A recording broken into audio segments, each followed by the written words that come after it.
নমস্কাৰ সকলোকে। যিসকলে আমাৰ লগত নতুনকৈ জইন কৰিছে, তেওঁলোকক জনাই দিব বিচাৰিছো যে আমি বিভিন্ন ধৰণৰ অসম গভৰ্ণমেণ্ট কম্পিটিটিভ এক্সামত হৈ যোৱা প্ৰিভিয়াছ ইয়াৰ কুৱেশ্যন পেপাৰৰ পৰা বিভিন্ন ধৰণৰ ষ্টেটিক টপিকছবোৰ বাছি উলিয়াই আছো আৰু সেই টপিকবোৰৰ ওপৰত আমি এই জেনেৰেল নলেজ চিৰিজটো চলাই আছো যাতে আমি এডিআৰই 2024 আছাম পুলিচৰ নিচিনা এইবাৰ আহিবলগীয়া এক্সামবোৰত এনেকুৱা ধৰণৰ ষ্টেটিক টপিকৰ পৰা কুৱেশ্যন আহিলে আমি শুদ্ধকৈ এক্সামত এনচাৰ কৰিব পাৰো। যিহেতু আমি previous year question paper analysis কৰি কুৱেশ্যন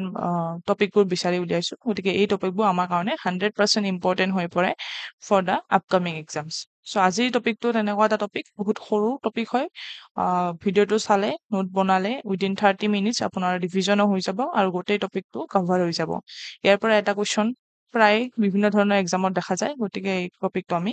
কভাৰ কৰিব লাগিব, ঠিক আছে। চ' এইটো মই যেনেকৈ কৰি আছো প্ৰিভিয়াছ ইয়াৰ কুৱেশ্যন পেপাৰৰ পৰা এজ এ প্ৰুফ আপোনালোকক দেখুৱাইছো যে ইয়াৰ পৰা কেনেকুৱা ধৰণৰ কুৱেশ্যন আহে। চ' এইটো এডিআৰইৰ কুৱেশ্যন হয় যোৱাবাৰৰ, যে in volleyball how many players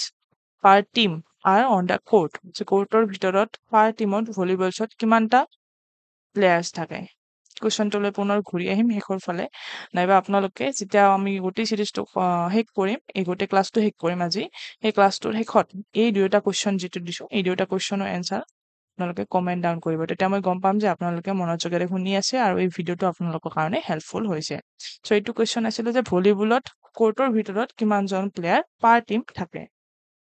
next ইয়াৰে কোনটো কিহৰ কুৱেশ্যন আছিলে মোৰ মনত নাই, বাট এটা গ্ৰেড 3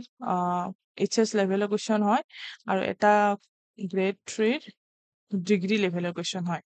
আই থিংক এইটো ডিগ্ৰী লেভেলৰ কুৱেশ্যন হয়, যিটো খোখোৰ পৰা আহিছিলে। In a game kho-kho how many members of chasing team, chasing টিমত কিমানজন মেম্বাৰ ফিল্ডৰ ভিতৰত এণ্টাৰ কৰে আৰু তেওঁলোকে নিজ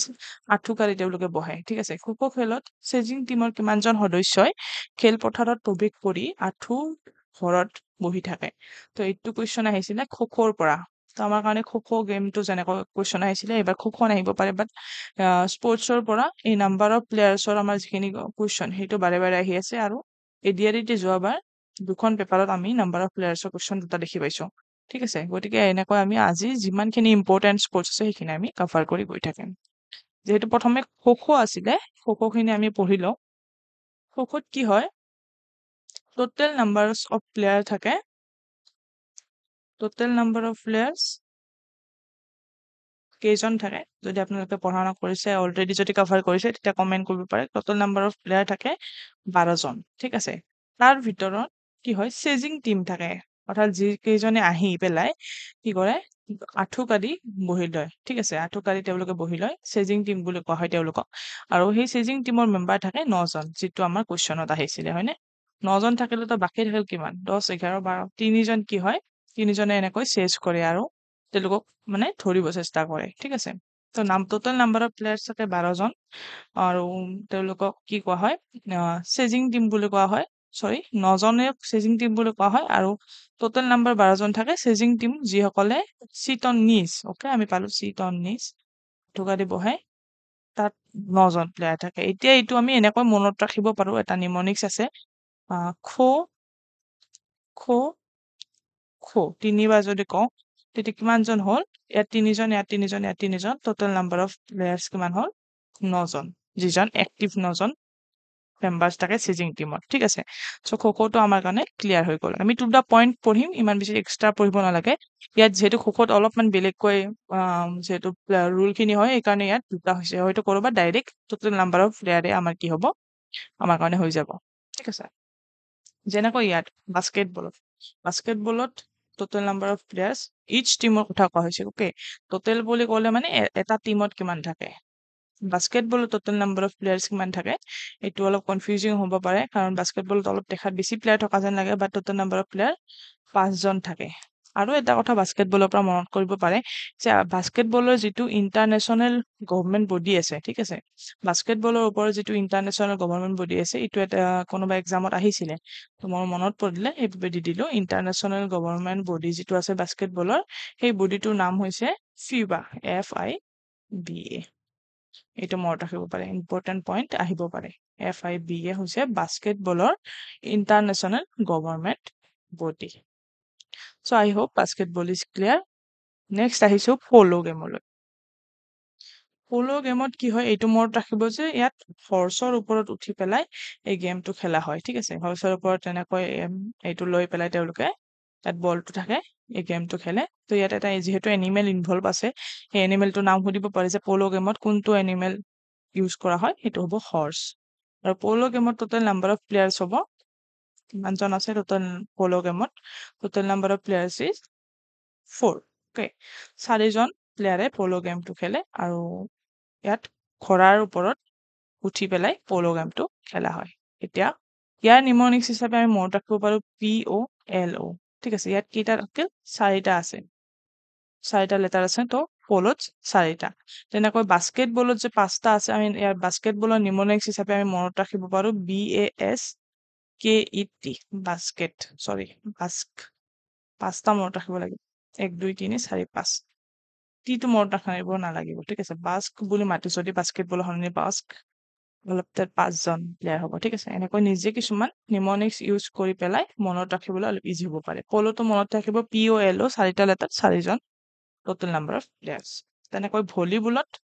ভলীবলত আমি নিমনিক্স হিচাপে মনত ৰাখিব পাৰো VOLLEY ভলী 6টা লেটাৰ তো টোটেল নাম্বাৰ অফ প্লেয়াৰ 6জন ঠিক আছে ইজি যে ভলীবলত টোটেল নাম্বাৰ অফ প্লেয়াৰ কিমানজন আছে ভলী বুলি মনত ৰাখিলে ভলীত 6 আছে গতিকে ভলীবলত টোটেল নাম্বাৰ অফ প্লেয়াৰ্ছ আছে 6জন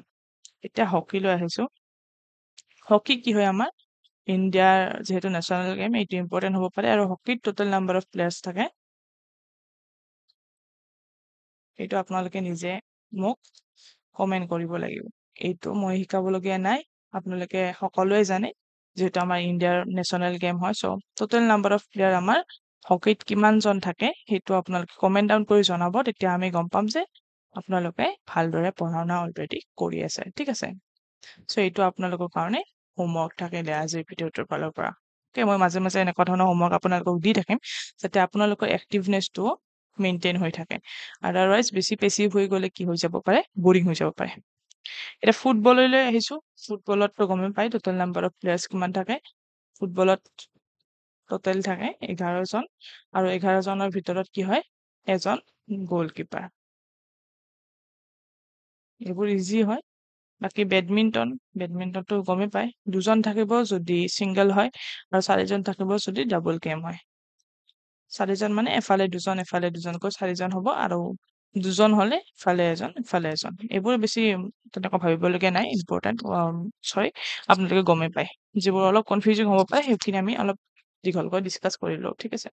ক্ৰিকেট গম পায় সকলোৱে ক্ৰিকেটত কিমানজন থাকে ক্ৰিকেটত 11জন ক্ৰিকেট আমাৰ সকলোৰে ফেভৰেট হয় এইটো আৰু মনত ৰাখিবলগীয়া নাই বাকী ৰাগবী ফুটবল যিটো আছে ৰাগবী ফুটবল এনেকৈ অভেল শ্বেপৰ তেওঁলোকে বলটো লৈ যে খেলটো খেলে ৰাগবী ফুটবল বুলি এই ৰাগবী ফুটবলটো আমাৰ কাৰণে ইম্পৰ্টেণ্ট হয় কিছুমান এক্সামত অহা দেখা গৈছে আৰু যিহেতু অলপমান আননোন হয় আমাৰ ইয়াত মানে কমকৈ প্ৰচলিত হয় তো ৰাগবী ফুটবলটো আমাৰ কি হয় 15জন প্লেয়াৰে খেলে এইটো মনত ৰাখিব চেষ্টা কৰিব অলপ ইম্পৰ্টেণ্ট হৈ পৰে ঠিক আছে 15জন প্লেয়াৰে ৰাগবী ফুটবল গেমটো খেলে টোটেল নাম্বাৰ অফ প্লেয়াৰ্ছ সুধিলে 15 বুলি দিব লাগিব ঠিক আছে অভেল শ্বেপ বল লৈ পেলাই খেলে এইটো মনত ৰাখিব পাৰে এইটো বহুত বেছি ইম্পৰ্টেণ্ট যেন লাগিছে আই থিংক এই গোটেই ক্লাছটোৰ মষ্ট ইম্পৰ্টেণ্ট মোৰ এইটোও লাগিছে কাবাডীটো কাবাডীৰ পৰা এইবাৰ কুৱেশ্যন আহিব পাৰে কাবাডীত কি হয় টোটেল নাম্বাৰ অফ কিমান থাকে টোটেল নাম্বাৰ অফ প্লেয়াৰ থাকে 12জন অকে 12জন থাকে 12 আৰু তাৰ ভিতৰত কি হয় এইটো অলপ যিহেতু ডিটেইলত আমি পঢ়িবলৈ পাওঁ যে 7জন কি হয় অন ফিল্ড থাকে ফিল্ডৰ ভিতৰত মানে এটা টিমত আৰু ওৱান টিমৰ কথা কৈ আছো এটা টিমত টোটেল নাম্বাৰ অফ প্লেয়াৰ থাকে 12জন আৰু এই 12জনৰ ভিতৰত ফিল্ডৰ ভিতৰত থাকে অন ফিল্ড 7জন থাকে আৰু এই 7জনক কি বুলি কোৱা হয় এক্টিভ প্লেয়াৰ বুলিও কোৱা হয় তেতিয়া সেইটো কুৱেশ্যনত যেনেকৈ খোখোত কি সুধিছিলে চেজিং প্লেয়াৰ বুলি কৈছিলে বা চেজিং টিম বুলি কৈছিলে যিসকলে নিজৰ ওপৰত বহে তো ইয়াতে যদি সোধে এক্টিভ প্লেয়াৰ্ছ বুলি তো খোখোত এক্টিভ প্লেয়াৰ্ছ কিমানজন থাকে 7জন থাকে অৰ্থাৎ যিকেইজনে অন ফিল্ড থাকে সেইকেইজনকে কি বুলি কোৱা হয় এক্টিভ প্লেয়াৰ্ছ বুলিও কোৱা হয় 7জন আৰু 12 হ'বলৈ কিমানজন থাকে 5জন থাকে আৰু যি 5জন ৰখি থাকিব সেইকেইজনক বাহিৰত থাকিব তেওঁলোকক ৰিজাৰ্ভ বুলি কোৱা হয় ৰিজাৰ্ভ আৰু এই 7জন এক্টিভ প্লেয়াৰ্ছ যেতিয়া এজন এজনকৈ পুট আউট হ'ব তাত কাবাডীত পুট আউট হোৱা বুলি কোৱা হয় নহয় জানো এজন এজনকৈ যেতিয়া পুট আউট হ'ব তেতিয়া এই ৰিজাৰ্ভ প্লেয়াৰবোৰে কি কৰিব তেতিয়া খেলটো খেলিব ঠিক আছে এবাৰ আৰু ৰিভাইজ কৰি দিছো যিহেতু বহুত বেছি ইম্পৰ্টেণ্ট হয় কাবাডীত কি হয় টোটেল নাম্বাৰ অফ প্লেয়াৰ্সটো 12জন থাকে বাট 7জনহে কি হয় এক্টিভ প্লেয়াৰ থাকে যদি এনেকুৱাকৈ কুৱেশ্যনটো সোধে যে অন কোৰ্টৰ ভিতৰত বা অন ফিল্ড এক্টিভ কিমানজন থাকে কোৰ্টৰ ভিতৰত কিমানজন থাকে কাবাডীত কোৰ্টৰ ভিতৰত 7জন থাকিব কাৰণ 5জনটো বাহিৰে ৰিজাৰ্ভত থাকিব হয়নে আৰু অন ফিল্ড বুলি সুধিলো 7জন এক্টিভ প্লেয়াৰ্স বুলি সুধিলো 7জন দিব লাগিব আমি ঠিক আছে 7 will be the correct answer আৰু পুট আউট হোৱাৰ পিছত ইন টোটেল বাকি যিখিনি ৰিজাৰ্ভ প্লেয়াৰ্স থাকে সেই ৰিজাৰ্ভ প্লেয়াৰ্স খিনি তেতিয়া কি কৰে খেলটো খেলে তো এইটো আছিলে আমাৰ কাবাডীৰ ওপৰত এইখিনি আমাৰ মোস্ট ইম্পৰ্টেণ্ট যিখিনি প্লেয়াৰ্স আছিলে বহুত সৰু টপিক হয় বাট ইম্পৰ্টেণ্ট টপিক হয় আপোনালোকে নিজে দেখিছে যে ইয়াৰ পৰা দুটা কুৱেশ্যন আহিছে চ' ইমান কম সময়ত পঢ়িব পৰা এটা টপিকৰ পৰা যদি আমাৰ এটা হলেও কুৱেশ্যন এক্সামত আহে তেতিয়া কিমান বেছি আমাৰ কাৰণে লাভ হ'ব হয়নে নহয় গতিকে এই গোটেই টপিকটো এতিয়াই কি কৰিব আপোনালোকৰ 10 মিনিটো নালাগিব ভিডিঅ'টো চাবলৈ তো ভিডিঅ'টো চালে ঠিক আছে তাৰ নেক্সট 5 মিনিটছ ল'ব লৈ পেলাই নোট ডাউন কৰিব নোট ডাউন হৈ গ'ল দেন এগেইন 5 মিনিটছ ল'লে লৈ পেলাই কি কৰিব এই গোটেই টপিকটো ৰিভিজন কৰিব উইথ ট্ৰিক্স এই ট্ৰিক্সটো ক'লো যে সেইটো ৰিভিজন কৰিব তেতিয়া এই উইদিন 20 মিনিট কি হৈ গ'ল আপোনালোকৰ এই গোটেই মোস্ট ইম্পৰ্টেণ্ট টপিকটো ক্লিয়াৰ হৈ গ'ল হয়নে আৰু এই টপিকটো যেতিয়া আপোনালোকে ট্ৰিক্স ৱাইজ কৰি ইউজ কৰি পেলাই গোটেই টপিকটো ক্লিয়াৰ হৈ ল'ব তেতিয়া আকৌ ঘূৰিও আহিব নালাগে এই টপিকটোলৈ ঠিক আছে এক্সামত একেবাৰে ডাইৰেক্ট মনত থাকি যাব যদি আপোনালোকে এই প্ৰচেছটো ফ'ল' কৰিলে আজিৰ ক্লাছটো চাই পেলাই তেতিয়াহে আপোনালোকৰ 100% এই ভিডিঅ'টোৰ পৰা কিবা লাভ হ'ব বুলি মই ভাবো আৰু যদি এনেই চাই থৈ দিছে তেতিয়া হয়তো পিছত পাহৰি যাব পাৰে তো যেতিয়াই ভিডিঅ'টো চাইছে আকৌ যাতে ঘূৰি আহি এইটো ভিডিঅ' চাব লগাই নহয় সেইকাৰণে এতিয়াই কি কৰিব ক্লিয়াৰ কৰি ল'ব যিসকলে ক্লিয়াৰ হৈছে কমেণ্ট ডাউন কৰিব ক্লিয়াৰ বুলি তেতিয়া মই গম পাম আপোনালোকে কিমানজনে ইমান এক্টিভলি ভালদৰে পঢ়া শুনা কৰি আছে লগতে চিৰিজটো কেনেকুৱা পাইছে আৰু কোনবোৰ টপিক আপোনালোকে বিচাৰে মই দিয়াত এই জিকে চিৰিজটোৰ ভিতৰত সেইখিনিও কমেণ্ট ডাউন কৰিব পাৰে বাকী মই গোটেই প্ৰিভিয়াছ কুৱেশ্যন পেপাৰবোৰ বিভিন্ন ধৰণৰ ইম্পৰ্টেণ্ট যিখিনি লাগে সেইখিনি মই এনালাইচিছ কৰি এই গোটেই জিকে চিৰিজটো চলাই নিবলৈ চেষ্টা কৰিম so' that's all for today thank you everyone